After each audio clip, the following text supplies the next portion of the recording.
حضرت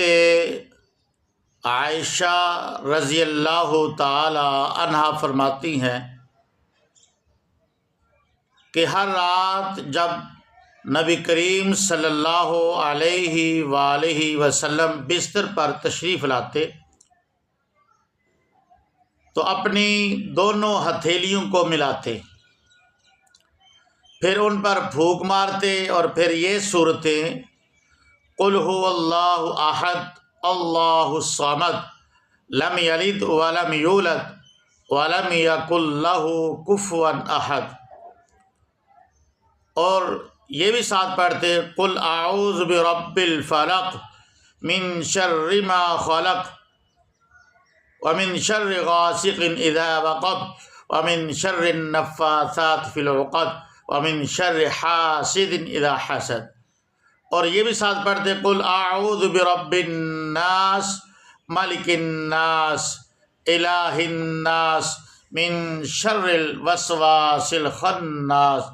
الذی یوسوس فی صدور الناس من الجنۃ والناس۔ یہ صورتیں پڑھتے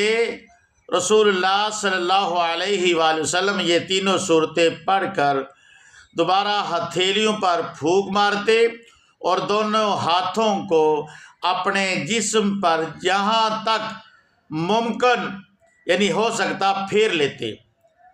سر، چہرے اور جسم کے سامنے حصے سے شروع کرتے۔ اسی طرح یہ 3 دفعہ آپ صلی اللہ علیہ وآلہ وسلم کرتے تھے۔ اب دیکھیے حضرت عائشہ رضی اللہ تعالی عنہ فرماتی ہیں کہ ہر رات جب نبی کریم صلی اللہ علیہ وآلہ وسلم بستر پر تشریف لاتے تو اپنی دونوں ہتھیلیوں کو ملاتے اور پھر ان پر پھونک مارتے اور پھر یہ صورتیں پڑھتے اور یہ صورتیں پڑھ کر پھر کہ دوبارہ ہتھیلیوں پر پھونک مارتے اور دونوں ہاتھوں کو اپنے جسم پر جہاں کم ممکن ہوتا ہاتھوں کو اپنے کہ پھیر لیتے۔ اللہ اکبر۔ دیکھیے جب بھی آپ بستر پر جائیں اور یہ آپ کام یہ لازماً کریں، اور یہ اپنے آپ پر دم ہو سکتا ہے، یہ اپنے آپ پر دم ہے،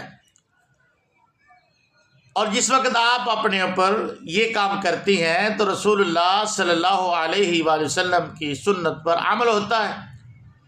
آپ علیہ الصلوۃ والسلام کی احادیث پر عمل ہوتا ہے۔